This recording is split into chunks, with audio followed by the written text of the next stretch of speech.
अस्सलामुअलैकुम वरहमतुल्लाहि वबरकातुहू। मेरे प्यारे अजीज़ दोस्तों, हमारी जहाँ तक कोशिश है, हम ये चाहते हैं कि हमारे जितने मुसलमान भाई हैं, अभी हमारे अवाम में देखा जाता है कि हमारे जो मुस्लिम भाई हैं उनको नमाज़ पढ़ने का मुकम्मल और आसान तरीका मालूम नहीं है कि नमाज़ पढ़ने का तरीका क्या है, कैसे नियत किया जाता है, क्या चीज़ें पढ़ी जाती है और कितनी रकातें होती है। तो इंशाअल्लाह ताला आज की इस वीडियो में हम आपको बताने जा रहे हैं कि फ़जर की 2 रकात फ़र्ज़ नमाज पढ़ने का तरीका क्या है, कैसे नियत किया जाता है, कितनी रकातें होती है।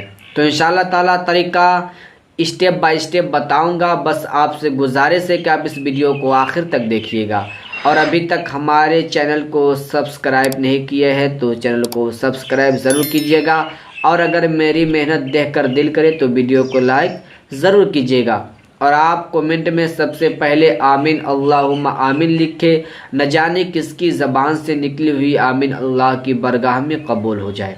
तो देखिए, फ़जर की नमाज में मुकम्मल 4 रकातें होती है, 2 रकात सुन्नत और 2 रकात फ़र्ज़, मुकम्मल 4 रकातें।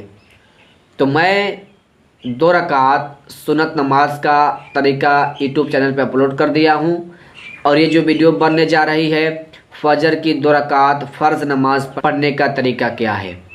तो देखिए, सबसे पहले आपको नियत करना है। अब नियत किसे कहा जाता है? दिल के पक्के इरादे को।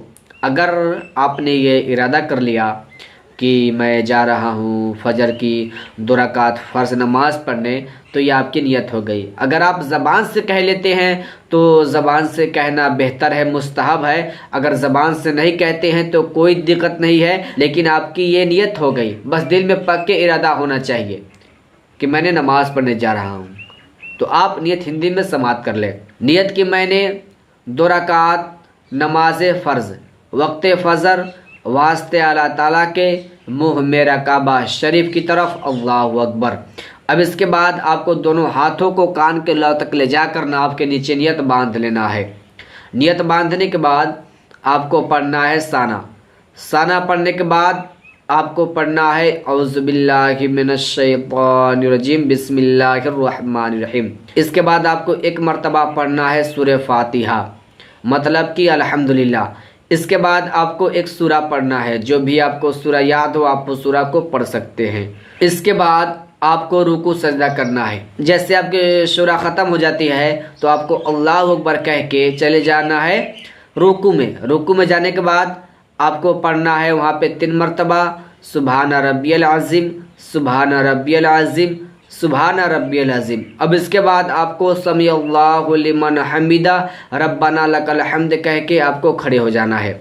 अब इसके बाद आपको अल्लाहु अकबर कह के चले जाना है सजदा में।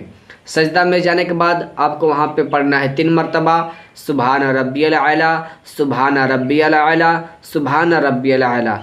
तो ये आपकी 1 रकात नमाज अदा हो गई। जब आप दूसरी रकात के लिए खड़े होते हैं तो आपको साना नहीं पढ़ना है, बल्कि उसी तरह 1 मरतबा सूरह फातिहा पढ़ना है, मतलब कि अल्हम्दुलिल्लाह, और 1 मरतबा कोई सूरा पढ़ना है। जो भी आपको सूरा याद हो आप उस सूरा को पढ़ सकते हैं।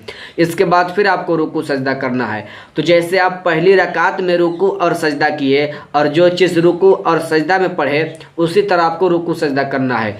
जब आप रुकू सजदा कर लेते हैं, जब आपकी 2 रकात नमाज अदा हो गई तो आपको तशहुद में बैठ जाना है। तशहुद में बैठ जाने के बाद आपको तहियात पढ़ना है, दरूद इब्राहिम पढ़ना है और दुआए मासूरा पढ़ना है। इसके बाद फिर आपको दोनों तरफ सलाम फेर देना है। तो ये आपकी फ़जर की 2 रकात फ़र्ज़ नमाज अदा हो गई, मुकम्मल हो गई। तो मुझे उम्मीद है कि आप इस वीडियो में अच्छी तरह से फ़जर की 2 रकात फ़र्ज़ नमाज पढ़ने का मुकम्मल और आसान तरीका सीख गए होंगे। तो मुझे इतना यकीन है कि अगर आप इस वीडियो को आखिर तक देखे होंगे तो आप अच्छे तरीके से समझ गए होंगे कि फ़जर के 2 रकात फ़र्ज़ नमाज पढ़ने का तरीका क्या है, कैसे नियत किया जाता है, क्या चीज़ें पढ़ी जाती है और क्या रुकू और सजदा में पढ़ा जाता है। तो इस वीडियो को ज़्यादा से ज़्यादा शेयर करें और अगर वीडियो अच्छी लगी हो तो वीडियो को लाइक और शेयर ज़रूर कीजिएगा और अपने दोस्तों के पास भी शेयर ज़रूर कीजिएगा, ताकि हमारे जितने मुसलमान भाई हैं जिनको नमाज़ पढ़ने का तरीका याद नहीं है वो भी इस वीडियो के ज़रिए नमाज़ पढ़ना सीख जाएंगे। फिर अगले वीडियो में मिलते हैं। अस्सलामु अलैकुम व रहमतुल्लाहि व बरकातहू।